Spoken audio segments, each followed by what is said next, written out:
Maliligtas ka nga ba ng iyong relihiyon? Yan po yung ating alamin sa video na ito. At sa video na ito, tatalakayin na rin natin kung sino ang tanging makakapagligtas sa atin. Kasi po mga kapal, nung nakaraan po, tinalakay natin kung maliligtas ba tayo mabuti natin gawa, maliligtas ba tayo kung namatay tayo, nasa impyerno tayo, tapos ipinanalangin tayo ng mga tao na buhay pa. Maliligtas ba tayo sa apoy ng impyerno, kumbaga, pag ba pinanalangin itong patay na to, tapos iangat yung patay ba ito na nasa impyerno, iangat ba ng Lord sa langit? So parang ganyan yung ibig ko sabihin doon. Ngayon nun, talakay natin yung patungkol sa religion, kung kaya ba tayo iligtas ng mga religion natin. Kasi yung mga naririnig at nakikita kasi ako sabi nila na outside the religion, there is no salvation. Kaya ang nangyayari niyan, nagagawa ng mga tao. Kumbaga, kulto, wag ka sali dyan sa kulto na yan. Kulto kayo, mga born again Christian, pa-impyerno kayo. Hindi kayo totoo, tinatakot niyo mga tao. Diba? Nasa amin yung katotohanan, mali yung aral yung mga born again Christian. Yung mga taong ganun eh. They are believing that their religion is their salvation. Outside the religion, there is no salvation. Kaya kailangan kung gusto mong maligtas, umanib ka sa iglesia nila, umanib ka sa religion nila, para magkaroon ka ng kaligtasan. Pero in reality po mga kapatid, hindi po totoo na kaya kang ligtas ng religion mo, nor your leaders. Kahit pa sinong leader yan, kahit pa pastor, kahit pa kung ano man, sino man yan, na religious leader, hindi ka kayang iligtas niyan mga kapatid. There's somebody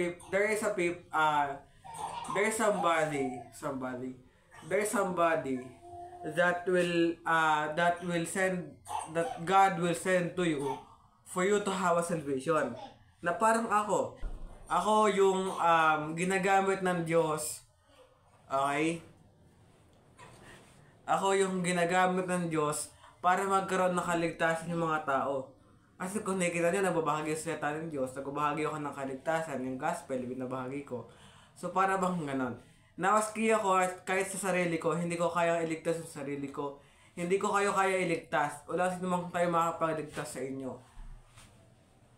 Pero may mga gagamitin ng Diyos para magkaroon kayo ng kaligtasan tulad ko. Mga evangelizer, mga nag-evangelize, mga nag-preach ng magandang balita. Yung magandang balita na tunay na maghahatid sa inyo sa kaligtasan, sa buhay na walang hanggan. So gagamitin sila ng Diyos para magkaroon ka ng kaligtasan. Pero, yung mga tao na ginamit ng Diyos, hindi sila mismo magliligtas sa iyo. Instrumento lang sila ng Diyos. Ginamit lang sila para magkaroon ka ng kaligtasan. Para maibahagi sa iyo yung kaligtasan. Para maibahagi sa iyo yung salita ng Diyos. So, ganun po yung ibig kong sabihin. Pero po mga kapatid, yung religion po ninyo, hindi po kayo kayang iligtas ng religion nyo. Kasi nga po mga kapatid, kung babasahin po natin yung Bible, ang sabi sa Acts chapter 16 verse 31, sumagot na sila sa mampalataya ka sa Panginoong Jesus at maliligtas ka, ikaw at ang iyong sambahayan. Sa John 3:16, John 14 verse 6, John 3:16, John 3:36, basta may mga Bible verses. If the Bible talks about salvation, the Bible points out to Jesus Christ. There is no religion. God didn't send any religion. If religion can save us, then what did Jesus do in the cross of Calvary?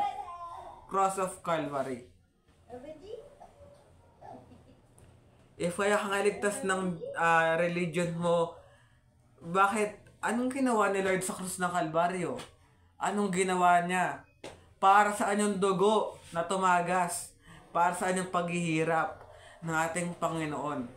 Sa totoo lang, mahirap yun.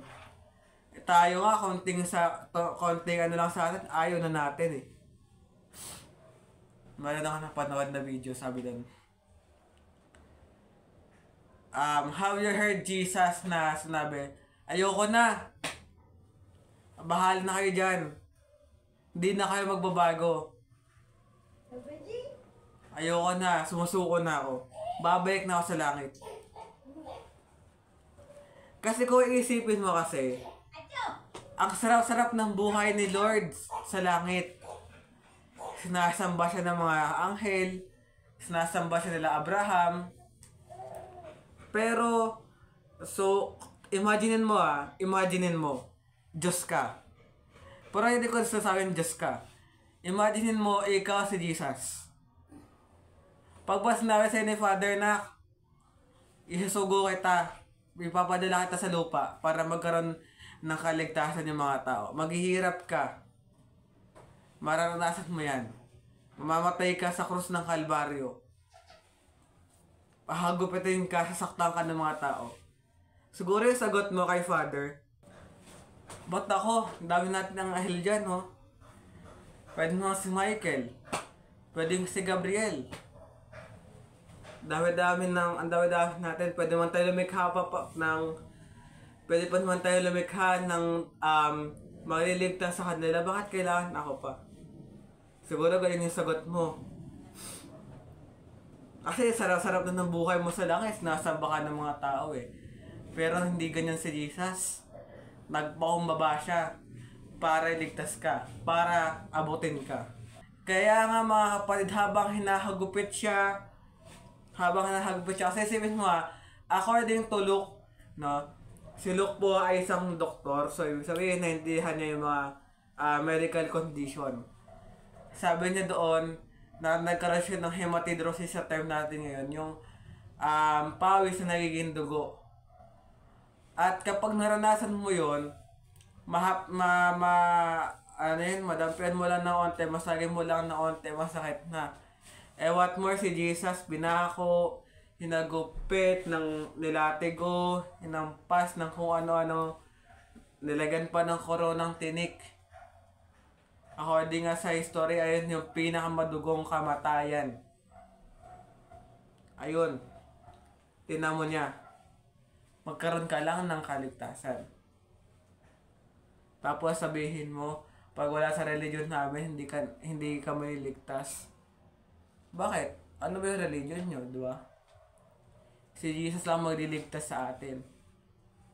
Kasi kung alam ng Diyos, actually, talagang alam niya lahat. Kaya nga sinugo si Jesus eh. Kaya nagkataong tao si Jesus kasi alam ng Diyos na hindi ka kayang iligtas ng kahit sino at kahit anuman. Hindi ka kayang iligtas ng religion mo, kapatid. According sa Bible, kung gusto mo magkaroon ng kaligtasan, you should be born again. You shall be born again. You must be born again. Born again is not a religion. It is a life changed by God. John 3:3, Jesus answered, before Abraham was born, I am. Mali pala. Mali verse. John 3:3, truly, I say to you, no one can see the kingdom of God unless they are born again. John 3:5, truly, I say to you, unless one is born of water and spirit, he cannot enter the kingdom of God. John 3:7, do not marvel, because I tell you, you must be born again.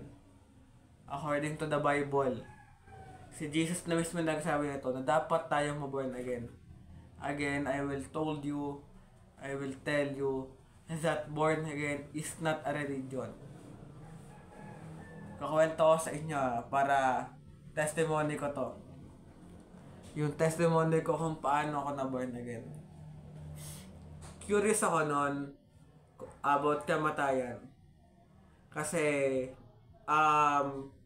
pumapasok dati, actually medyo pumapasok-pasok hanggang ngayon, na what if pag namatay ako, wala na akong makikita, wala na akong mararamdaman, kumbaga tapos na yung buhay ko. Kumbaga wala, tapos na. Wala akong makikita, wala akong maririnig, lahat ng senses ko mawawala. Ayoko nun. Ba't pa ako nabuhay kung magkakagan lang din ako, di ba? Siyempre, ayoko mangyari sa akin. Nasanay na akong may nakikita eh. And that fear leads me to a Bible video that tells me that there is heaven waiting for me. Na may langit.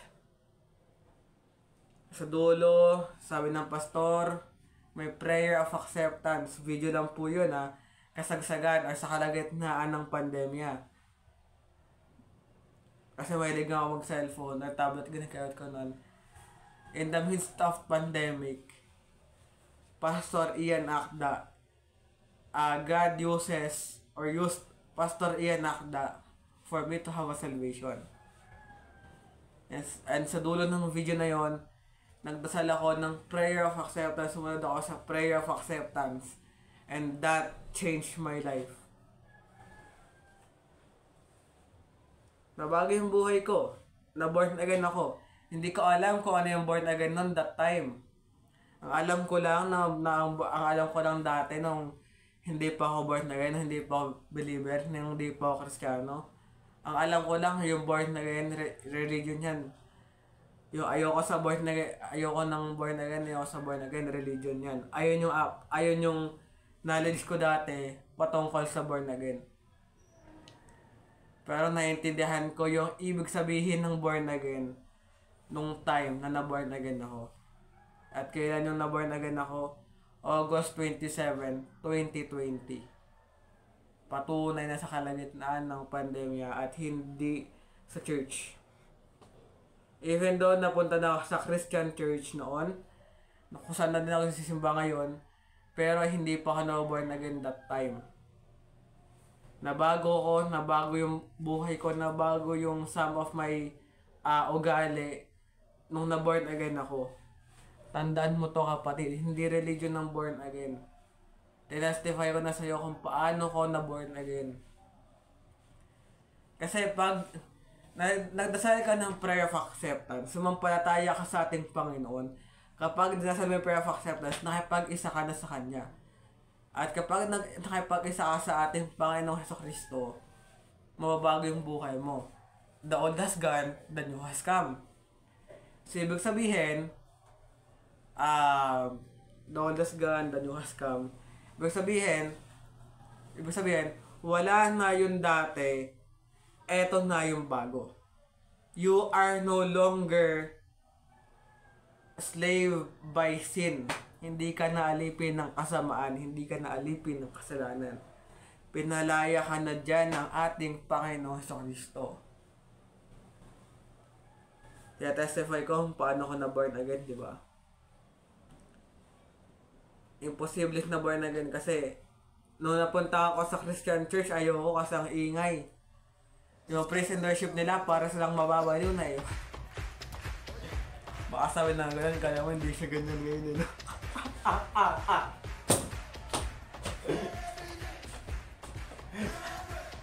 Ang ingay nila, may drums, may piano, may gitara.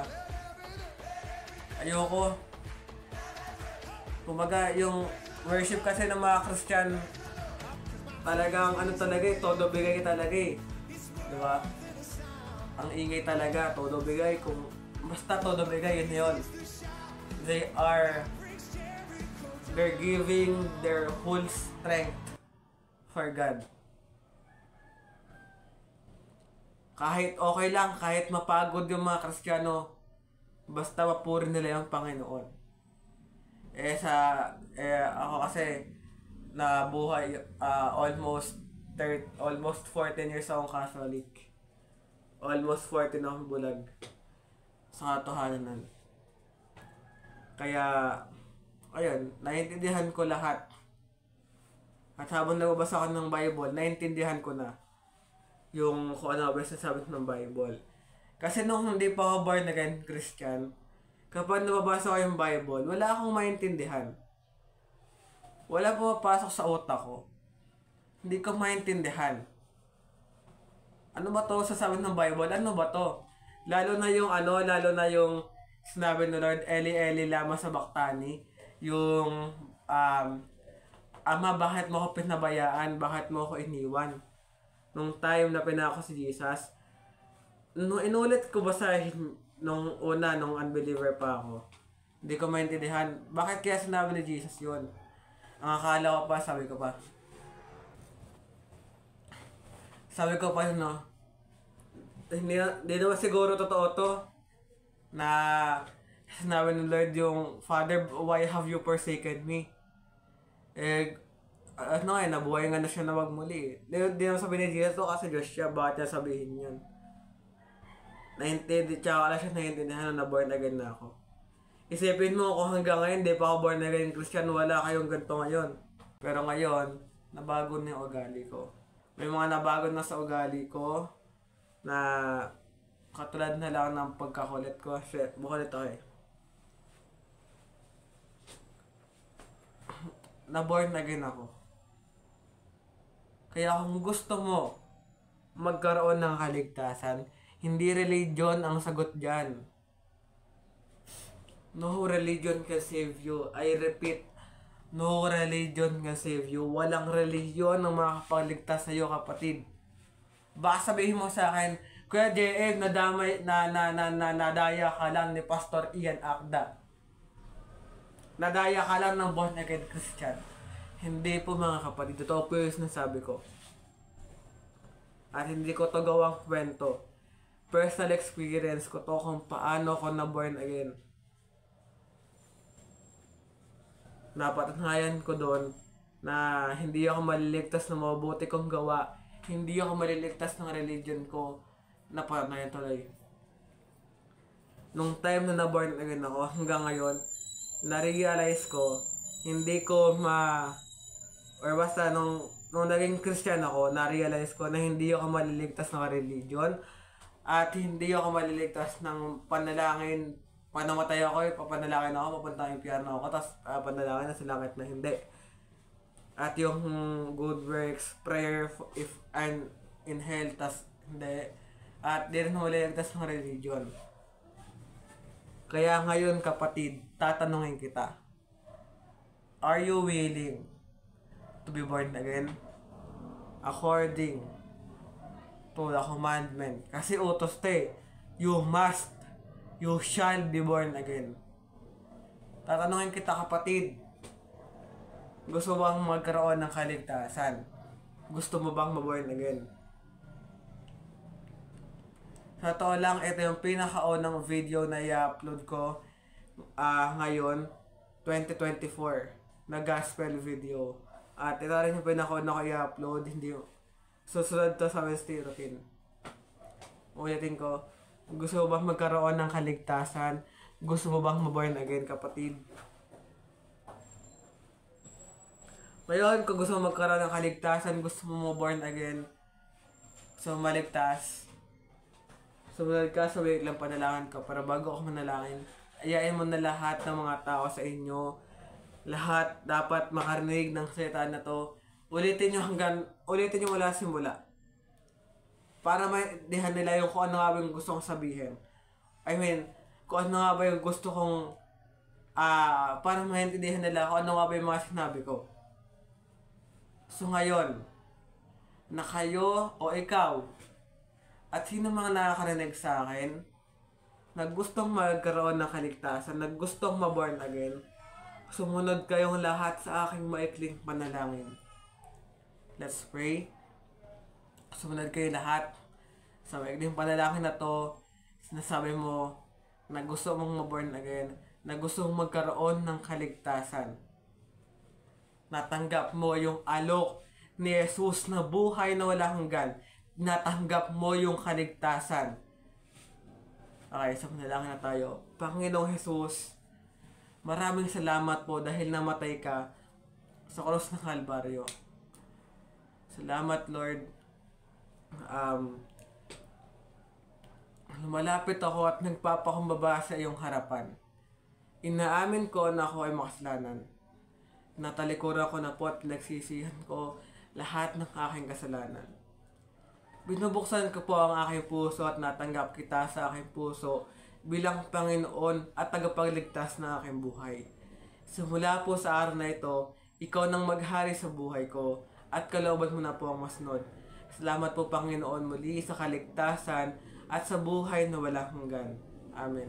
So kung nakasunod ka sa maikling panalangin na yun, congrats sa iyo dahil meron ka ng buhay na walang hanggan. So ulitin ko, sa dulo ng prayer natin meron akong binanggit na gusto mong magkaroon ng kaligtasan, sumunod ka sa will ng Lord, sumunod ka sa kalooban ng Diyos, siya paghariin mo sa buhay mo. Kaya salamat po sa inyong pananood. God bless. See ya in my next video. Subscribe and hit the notification to all para lagi yung update sa every video na i-upload ko na mga Bible video. Kung gusto mong panoorin yung mga Bible video ko, madami akong Bible video na nagawa. Kaya panoorin mo yan hanggang simula natin hanggang ngayon. Paalam.